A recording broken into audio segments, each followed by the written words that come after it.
Bismillahirrahmanirrahim. Assalamualaikum warahmatullahi wabarakatuh. Halo semua sahabat-sahabat sekalian, Rona Harjono Channel hadir pada saat ini. Kami doakan sahabat sekalian senantiasa dalam keadaan sehat walafiat, bahagia selalu.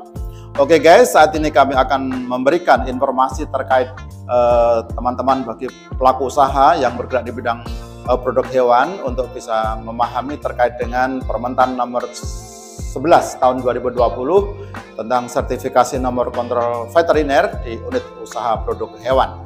Tentunya ada beberapa pelaku usaha yang perlu mengetahui kenapa wajib memiliki nomor kontrol veteriner. Oke guys, mohon like, share, dan subscribe terhadap video-video ini dan bagikan kepada sahabat teman-teman lain agar lebih bermanfaat dan memberikan edukasi seterusnya. Dan kami doakan sahabat sekalian sehat walafiat dan sukses selalu. Sahabat sekalian, sesuai dengan peraturan Kementerian Pertanian nomor 11 tahun 2020 tentang nomor kontrol veteriner atau sertifikasi nomor kontrol veteriner pada unit usaha produk hewan menyebutkan bahwa ada beberapa jenis usaha yang wajib atau harus memiliki sertifikat NKV ya. Pertama adalah teman-teman yang bergerak di bidang rumah potong hewan guys. Contohnya ada bagi mereka di rumah potong hewan ruminansia, rumah potong hewan babi, dan juga rumah potong hewan unggas. Silahkan guys teman-teman yang bergerak di rumah potong hewan ruminansia seperti RPH sapi, ya, RPH kambing, dan juga RPH babi, dan juga RPH unggas atau RPA unggas ya. Silahkan untuk segera mengurus NKV ya. Dan juga sahabat-sahabat di unit usaha budidaya tentunya dalam hal ini penting untuk memiliki NKV ya, sapi perah ya, peternakan sapi perah, dan juga peternakan unggas petelur ya. Semua juga harus memiliki nomor kontrol veteriner. Dan juga teman-teman yang bergerak di unit usaha pengolahan pangan asal hewan ya. Di unit usaha pengolahan asal hewan ini banyak sekali seperti pengolahan daging, pengolahan telur, pengolahan susu, dan madu juga ya. Untuk pengolahan daging seperti yang produk sosis, nugget, abon, dendeng, dan lain-lain, silahkan untuk mengurus NKV-nya. Dan juga teman-teman di pengolahan telur ya, mungkin tepung kuning telur, tepung telur, dan lain-lain. Dan juga pengolahan atau mungkin juga telur asin ya saat ini ya, silahkan untuk mengurus NKV-nya. Dan juga pengolahan susu ya, silahkan untuk UHT ya, susu UHT, susu steril ya, susu bubuk ya, susu fresh milk, dan mungkin juga susu air lainnya. Silahkan untuk mengurus NKV-nya. Dan juga teman-teman yang bergerak di pelaku usaha pengolahan produk madu ya, silahkan. Dan juga teman-teman yang memiliki unit yang bergerak di bidang unit usaha pengolahan produk hewan non pangan ya, silahkan. Mungkin ada gudang kering di situ ya, atau produk yang lainnya. Yang penting adalah unit usaha pengolahan produk hewan non pangan ya. Yang berikutnya adalah juga teman-teman atau unit usaha distribusi. Nah, ini penting juga teman-teman yang bergerak di bidang distribusi produk hewan seperti unit usaha di penampungan susu ya, tempat-tempat penampungan susu, mungkin juga di KUD yang memiliki cold storage ya, silahkan harus memiliki NKV-nya. Dan juga di teman-teman di kios daging ya, kios daging di tempat-tempat kios daging baik di kabupaten ataupun di provinsi yang memiliki kios daging, silahkan untuk mengurus NKV-nya. Dan juga teman-teman di pihak retail ya, di swalayan yang memiliki stok untuk produk hewan atau produk hewan, dan juga teman-teman di retail lainnya. Dan juga teman-teman di gudang kering yang memiliki atau memiliki stok produk pangan hewan atau dan lainnya. Dan juga teman-teman yang berada di pelabelan telur konsumsi ya, pelabelan telur konsumsi, silahkan mengurusnya untuk NKV. Dan juga di teman-teman yang bergerak di pengumpulan dan pengemasan telur konsumsi, dan juga penting untuk memiliki NKV. Dan juga teman-teman sahabat sekalian yang juga bergerak di unit usaha sarang burung walet ya, sarang burung walet di Jawa ini cukup banyak. Silahkan teman-teman yang bergerak memiliki di dalam sarang burung walet, baik itu rumah walet atau pencucian walet dan kumpulan atau pengolahan sarang burung walet. Ini beberapa jenis usaha yang wajib atau harus memiliki sertifikat NKV, sahabat. Jadi saya perlu sampaikan sekali lagi bahwa nomor kontrol veteriner ini adalah sebagai sertifikat, ya, sertifikat sebagai bukti tertulis yang sah. Telah dipenuhinya persyaratan hygiene dan sanitasi sebagai kelayakan dasar jaminan keamanan pangan asal hewan pada unit usaha produk hewan. Oke, baik sahabat sekalian, itu ada beberapa jenis usaha yang wajib atau harus memiliki sertifikat nomor kontrol veteriner. Semoga teman-teman semua bisa mengikuti dan bisa mengurus dan bahkan memiliki NKV dalam waktu dekat. Oke guys, kami akan sampaikan persyaratan administrasi dan juga persyaratan teknis ya guys, terkait dengan ajuan permohonan nomor kontrol veteriner. Terkait dengan kelengkapan dokumen tersebut, khususnya untuk satu persyaratan administrasi guys. Satu, lengkapi dengan fotokopi KTP guys. Kartu tanda penduduk masing-masing memiliki KTP dari pemilik ya, KTP pemilik perusahaan ya. Kedua, surat kuasa bermaterai apabila nanti dikuasakan kepada pihak lain. Harus ada surat kuasanya guys, bermaterai ya, tanda tangan dan cap. Ketiga, surat keterangan domisili ya, silahkan guys nanti mengurus surat keterangan domisili. Berikutnya, fotokopi nomor pokok wajib pajak atau NPWP guys. Setiap usaha harus memiliki NPWP, silahkan nanti dilampirkan. Kemudian 5 juga fotokopi izin usaha atau surat tanda daftar perusahaan atau TDP guys. Ya, silahkan untuk melengkapi fotokopi izin usaha yang masih berlaku ya, dan surat tanda daftar perusahaan TDP yang masih baru ya.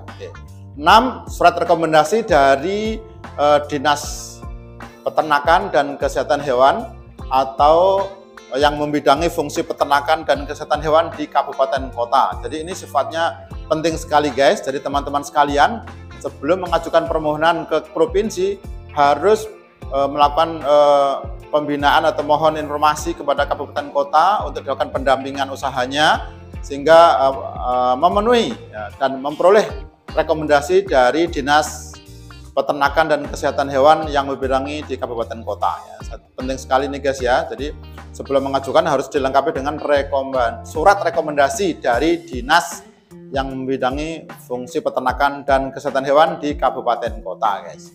Dan juga perjanjian pengelolaan usaha ya, jika kegiatannya di tempat usaha ini milik orang lain, nah itu juga sudah perjanjian pengelolaan usaha ya, artinya itu ya.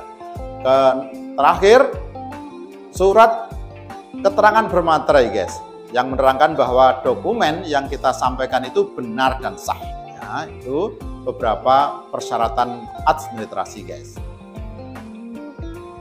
Untuk persyaratan teknis, teman-teman sekalian perlu menyampaikan secara tertulis untuk kelengkapan dokumennya. 1, sarana dan prasarana yang memenuhi persyaratan hygiene sanitasi, biosecurity dan kesejahteraan hewannya di tempat unit usaha produk hewan yang teman-teman sudah lakukan. Silahkan ditulis dengan lengkap, mungkin bisa dengan foto-fotonya, disampaikan sebagai kelengkapan dokumen ajuan permohonan NKV-nya. Berikutnya, teman-teman sekalian juga harus memiliki dokter hewan yang tidak berstatus ASN sebagai penanggung jawab teknis pada unit usaha produk hewan. Sahabat sekalian, dokter hewan ini wajib dimiliki teman-teman pelaku usaha, khususnya pada unit usaha yang dipersyaratkan seperti rumah potong hewan ruminansia, rumah potong hewan unggas, ya itu wajib memiliki dokter hewan dan juga mungkin RPH babi. Berikutnya, sahabat pelaku usaha produk hewan juga harus memiliki pekerja teknis dengan kompetensi di bidang hygiene sanitasi atau kesejahteraan hewan bagi yang dipersyaratkannya ya. Pekerja teknis yang memahami fungsi keamanan pangan, jaminan mutu pangan ya, hygiene sanitasinya terkait dengan keamanan pangannya dan juga hygiene sanitasi yang penting di dalam penegakan keamanan pangan. Oke guys, untuk mendapatkan sertifikat nomor kontrol veteriner ini terdapat tata cara mendapatkan NKV. Adapun tata cara mendapatkan NKV adalah 1, teman-teman pelaku usaha nanti harus mengajukan permohonan secara tertulis kepada dinas yang membidangi fungsi peternakan dan kesehatan hewan di tingkat provinsi. Nah, jadi permohonan setelah dilengkapi dengan tadi persyaratan teknis dan persyaratan administrasi dari teman-teman pelaku usaha itu disampaikan kepada dinas yang membidangi fungsi peternakan dan kesehatan hewan di provinsi. Ya, kalau di Jawa Tengah itu kepada Kepala Dinas Peternakan dan Kesehatan Hewan Provinsi Jawa Tengah. Kedua, juga nanti dinas akan meneruskan permohonan dari teman-teman sekalian yang sudah lengkap dan memenuhi persyaratan hygiene dan sanitasi tersebut kepada pejabat otovet provinsi. Nah, dari pejabat otovet provinsi itu akan melajarinya dan juga akan menurunkan tim auditor NKV ya, kepada pelaku usahanya nanti berdasarkan penugasan dari kepala dinas provinsi. Gitu.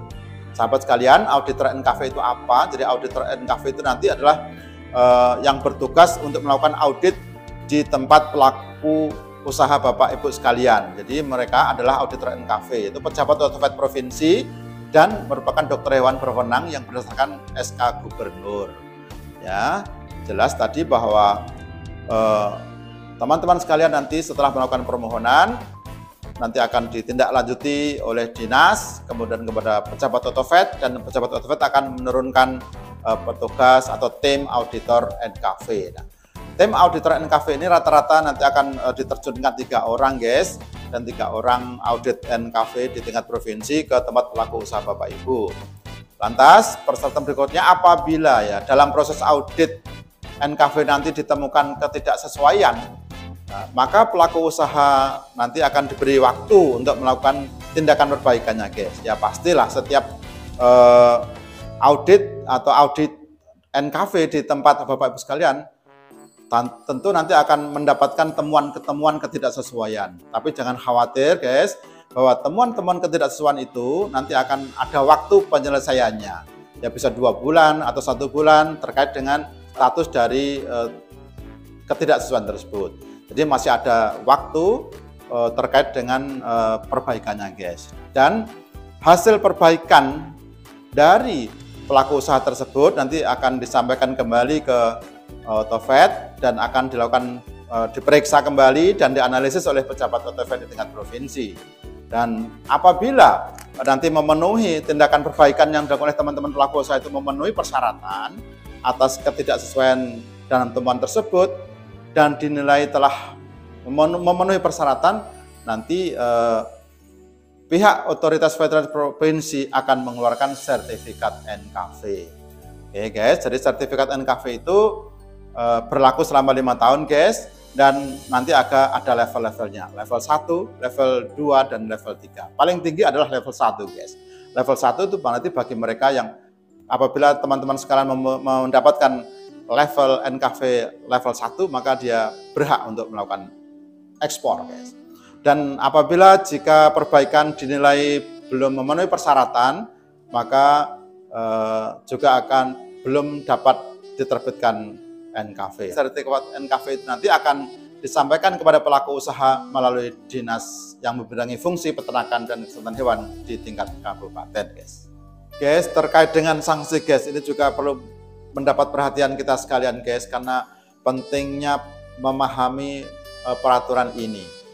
Guys, bahwa disebutkan tadi bahwa unit usaha yang mengajukan sertifikasi NKV atau unit usaha yang masih tidak memenuhi persyaratan setelah dibina 5 tahun oleh pusat, oleh provinsi dan kabupaten, sehingga dalam waktu 5 tahun belum memiliki NKV, maka akan dikenakan sanksi loh guys. Karena sanksi tersebut sudah diatur dalam regulasi Undang-Undang Nomor 18 tahun 2009 tentang peternakan dan kesehatan hewan, dan juga peraturan pemerintah nomor 95 tahun 2012 guys tentang kesehatan masyarakat veteriner dan kesejahteraan hewan. Dan juga tentunya pada Permentan nomor 11 tahun 2020 tentang sertifikasi nomor kontrol veteriner unit usaha produk hewan guys. Lantas sanksinya berupa apa guys? Sanksinya berupa sanksi administrasi guys. Tentunya sanksi administrasi ini tidak langsung diberikan secara langsung, tetapi secara bertahap guys, yaitu dengan peringatan tertulis 1, kemudian tidak mengindahkan lagi, dikeluarkan lagi surat peringatan tertulis 2. Dan bila masih lagi tidak memenuhi, nanti akan dilakukan penghentian sementara dari kegiatan produksinya guys. Dan bahkan tidak mengindahkan lagi, maka sampai kepada pencabutan izin usaha guys. Nah, ini sangat membahayakan ya guys bagi keberlangsungan dan kontinuitas usaha kegiatan produksi teman-teman sekalian. Jadi jangan sampai sanksi ini menerpa pada teman-teman sekalian. Segera saja merapat kepada Dinas Peternakan dan Kesehatan Hewan di Kabupaten Kota dan juga mengajukan permohonan untuk dilakukan audit NKV pada unit usaha Bapak Ibu ke provinsi. Guys, demikian beberapa hal informasi yang dapat kami sampaikan. Semoga bermanfaat dan semoga terus maju dan berkembang mendapatkan nomor kontrol veteriner. Selamat, sukses untuk kita sekalian. Oke guys, selamat dan sukses untuk semua.